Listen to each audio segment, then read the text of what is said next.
All right, guys, welcome back to another interview on mmaunhinged. I'm joined by Kaytlin. Neil, how's it going? I am awesome. How are you doing? Yeah, I'm doing fantastic. I presume the weather's better where you are than I am. Yeah. Yeah, we're currently 5 degrees. I don't know what that is. I know you work in Fahrenheit. I'm not too sure what that is in Fahrenheit, but we're Yeah, 5 degrees Celsius, so it's not too I'm in great. Las Vegas right now, so it's nice and warm. We're like about 60 degrees. I'm from Utah, so that was freezing. It was snowing every single day there. So I'm happy to be in Vegas now, and 60 degrees feels warm. Yeah, I mean, yes, that is very warm. If I was out there, I'd be that is fantastic. Compared to what we're used to over in England, you are blessed. I'll tell you that for much. But let's get straight into it. We were talking before our fan. Obviously, we're talking about your interviews that you've done about. And I feel like everyone's got to ask it. Everyone wants to know about your tough scenes. So obviously, I'll keep it short and simple. Tell me about the experience, and obviously, tell me what you've took valuably away from that. Yeah, so I mean, it's one of the coolest things and one of the hardest things I've ever done. It was such an awesome experience just meeting Amanda Nunes, working with her team, meeting all these fighters from around the world, and being able to like live in a house with them. And just going through that experience where you're so isolated and you're cut off from your family, your friends. You don't have a phone, you don't have TV, you don't have music, like nothing. You're just like isolated, focused on fighting. So it was all, like at the same time really cool, but also like really hard and really challenging. So I mean, I loved it. And my biggest takeaway from it is just like, I can handle tough situations. I can handle the stress and the pressure. And I think it's helped me mentally more than anything. That was no pun intended, right? What? You said you can handle tough situations. That was no pun intended, no right? pun intended, no. Yeah, see, you mentioned there no phone. I don't know what I would be able to do without my phone. I don't know how long you're in. Maybe 10 weeks. We're only there for 5 weeks, but the first day they took my phone away, I was like pacing back and forth in my hotel room, and I was like looking for something. I'm like, what am I looking for? What am I looking for? And I realized I was looking for my phone. I'm like, oh, I don't have that anymore. So it was so weird not being able to have that. But then by the end of the show, I'm like, I don't even want it back. I'm like, you can keep it. It's just gonna be so much like anxiety, so much like people messaging me and whatever. It was just nice to have a break from it. Yeah, see, I don't know what I do. I do like, everyone loves to sit on TikTok or whatever, watch YouTube or whatever. So yeah, it would have been obviously hard, as you talked about the first time. But then once you get used to it, I presume you'd be like, oh, well, or when you get it back, you probably think, oh, maybe I didn't miss it as much as I thought. Yeah, no, I think it was funny because like I had the opposite reaction where I did not want it back. Like I was getting anxiety, thinking about getting my phone back. I'm like, I'm gonna have so many missed messages and all this stuff. I'm like, I don't even want it. Let's just not text anyone and go to a new country. No, I'm joking. But anyway. So Dana White obviously advertised it as as the hardest thing that a fight will ever do. Now you've came through that. Is that a correct statement? Obviously, you talked about how hard it is, but is it the hardest thing that you've ever done? I mean, yeah, I don't think I've done anything more challenging than that. I think it was like a pretty rough experience, especially because my dad passed away during it too. So it was like that added another element on top of everything else that I was going through. So I think it was definitely one of the hardest things I've ever done, but it was definitely rewarding as well. Yeah, you made me cry in that scene. Thank you. Oh, good. Yeah, honestly, when you see what you've gone through and obviously the season and you still carried on, it's incredible. Mm-hmm. Yeah, I think I mean, I handled myself pretty well, I think, for the circumstances and what I was going through. Obviously, I wish I would have done better and won the whole thing, but I'm proud of myself for what I did. Hey, you lost the eventual winner, Julia Miller. So I know you lost to her, but maybe there's some think, oh, well, I lost to the winner, so.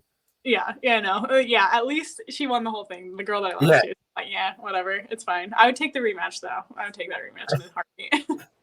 Yeah, Juliana Miller is obviously she showed how good she is, and obviously the rematch would be fantastic. But you're on a different path at the moment. PFL that's what we're going to talk about.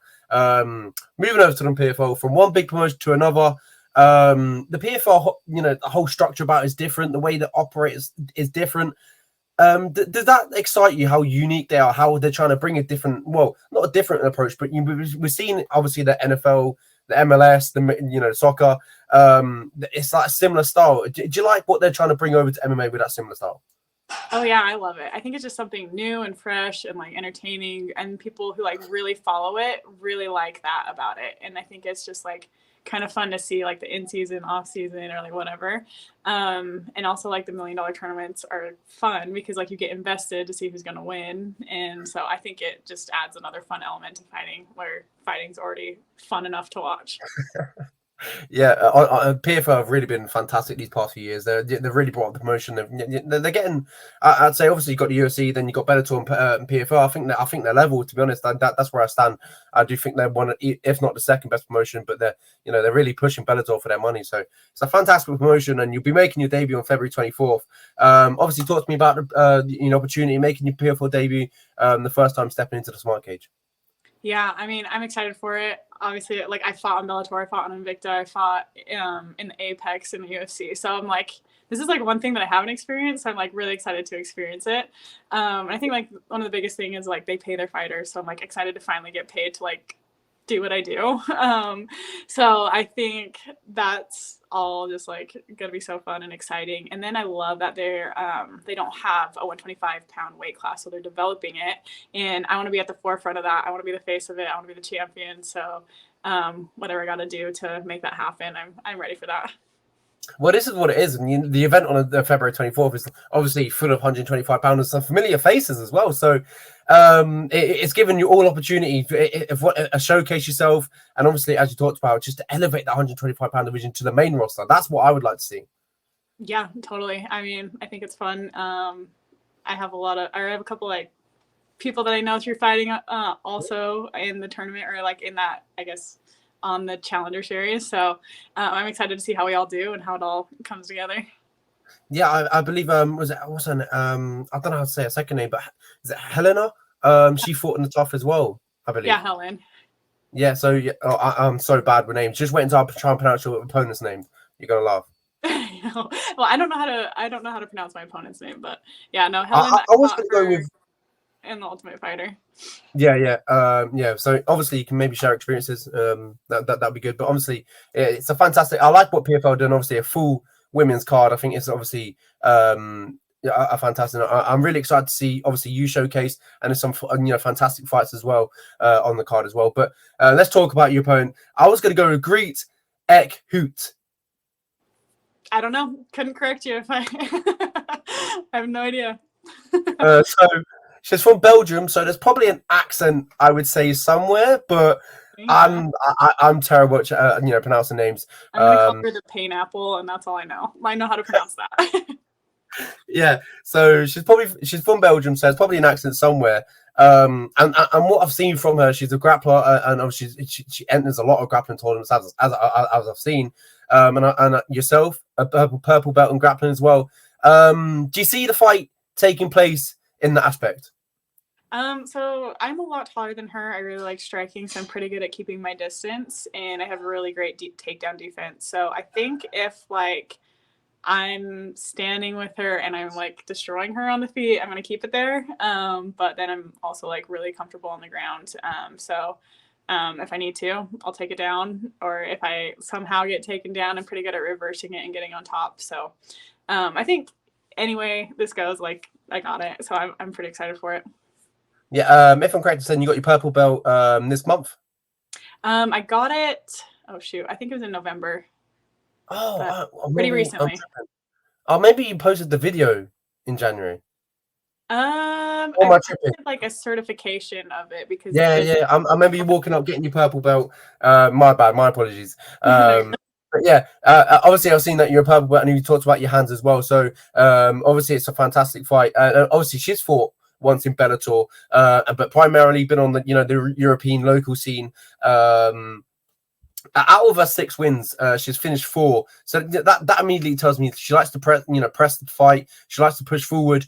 Is that a style of fight that you obviously like to come up against? I mean, yeah, I think the biggest like indicator was her Bellator fight. She fought a girl that looks pretty similar to me, and so I kind of see it going like similar to that. But I mean, I'm more of a counter striker, so if a girl wants to press forward, go for it. Like that's kind of my thing. obviously, as you mentioned, yeah, as you said there, Counter Strikers, obviously, if you're going to Counter Strike, they're going to have to come forward first. So yeah, it works in your hands. So It makes it a less boring matchup, I think. I think with like the Ultimate Fighter, when I fought Helen, we were both kind of Counter Strikers, so we were both kind of like way in back for a second. So that kind of like it put a little lull in the fight. But I think with this one, if she is pressing forward, I think it'll make it more exciting. yeah, absolutely, it's a fantastic fight. I do see her pressing. Obviously, it's a fantastic opportunity for you both. So I feel like you're both going to push the action. Maybe hunt for like what am I looking for? Look for a showcase so you can prove to the people that there we go. Performance of the night, yeah, a showcase. Well, performance of the night, just to say to the PFL that maybe you should keep around 125-pound division. So I think this is what's good about the PFL, and I feel like we're going to really see some good performances, and then I think that's going to encourage them to open up this division. Yeah, totally. I'm excited for it. I think it'll be good. Yeah, and as I talked about, she's from Belgium, so most of her fights have been on the European local scene. So I don't know how hard they've been to if you've watched any of them, but obviously you talked about the Bellator fight against Mandy Bohm. But what are keys to victory? As you talked about, you're a counter striker. She's most likely going to push forward. But what are keys to victory for you to get a win? I think my keys to victory are staying tall, staying long, picking and poking, keeping like the fight at my range and my distance, using my length against her, and then also if she rushes in, use my clinch. I have a pretty good clinch, and keep it where I want to go. But I do see it going to the ground and like me finishing either a TKO or submission in the first round. Yeah, I pretty much I see it going to the well. I see her trying to obviously take it to the ground, and obviously the fight can go so many ways from there. So as we talked about, it's a fantastic fight. And it's so evenly matched on paper. Obviously, you've got the same record, so who knows how this is going to go? But this is a fantastic fight. I'm really looking forward to it. It's true, but I'm 5-1 in my last 6, and she's like 3-4 or something in her last 7. So I got a little momentum behind me, I think. But I think it'll be a good fight. Yeah, I want to top up about her 4 losses. One recently, Mandy Bow, but other than that, I think you went 3 back-to-back losses. I presume you've maybe looked at them. Obviously, she's been finished once. I presume you want to make that statement, finish her, because obviously that would be fantastic. Yeah, trying to put a staple on this. I really want to make a wave in the PFL. So, I mean, I'm going to do anything I can to finish this fight. And then last 2 questions I got. 2022 was obviously a fantastic year, appearing on TOF, getting that fantastic opportunity. But what has 23 got in store for Kaytlin? What are the New Year's resolutions? I mean, as of right now, if everything goes smoothly, I'm hoping to go like 2-0 in the PFL, maybe 3-0 in the PFL, and then keep working. And hopefully they put out like $1 million tournament. We don't know. We'll see. But yeah, that's my goal for 2023 is just kill it in the PFL. And then quickly, as you're talking about that, do you see like obviously a long-term future, or should we say a long-term relationship with PFL? Oh, definitely. I mean, especially if they're like they really like take care of their fighters and want to push them and promote them and like actually pay them to fight, then I'm like, I will perform for you if you want to like help me out too. Like I like that. And I feel like you're a little less dispensable like in the PFL than like other promotions that like don't really care about their fighters that much. Yeah, I've heard nothing but good stories about PFL. And obviously Race FO, everyone respects Race FO, so it's a fantastic organization, 100%. I've heard good stories about Race FO and obviously the PFL, but I've not heard about good stories about the way you treat Bob. Me and Bob have a love-hate relationship. I think he just kind of puts up with a lot. He takes it and he doesn't dish anything back. So, I mean, it's a healthy relationship from my end, but from his end, I think he's happy. He has free rent. Yes. Actually, I did see, I think it might have been a few weeks ago on your Instagram that you were taking applications for someone to be Bob. Yeah, so I get a lot of messages or like DMs or comments whenever I post me and Bob, and a lot of guys say that they want to be him. I don't know why, kind of weird. But so I decided to take an application, and you had to pay $100 to apply to be Bob, and some people did. I just got some money from it. You were joking. No, I was shocked because I actually put my real Venmo on it so people could like Venmo if they actually were going to, and I got a few takers. So I need to invest in a bob. it was one of the easiest like couple $100 I made. So that is ridiculous. That is crazy. People have too much time on their hands and too much money, it seems. That's all right. You can send it my way. I'll put a Venmo in the description. All right. But yeah, thank you so much for joining me again. It's been an absolute pleasure. I wish you the best of luck on February 24th, 4 days after my birthday. So if you win, it's a fantastic present, eh? All right, I'll give you a happy birthday shout out. Not on the mic. You don't want to ruin it. Get on the mic and start screaming for, I don't know, someone in 125-pound division. All right, I will. I was trying to think of someone, but then they didn't have a division. So, you know.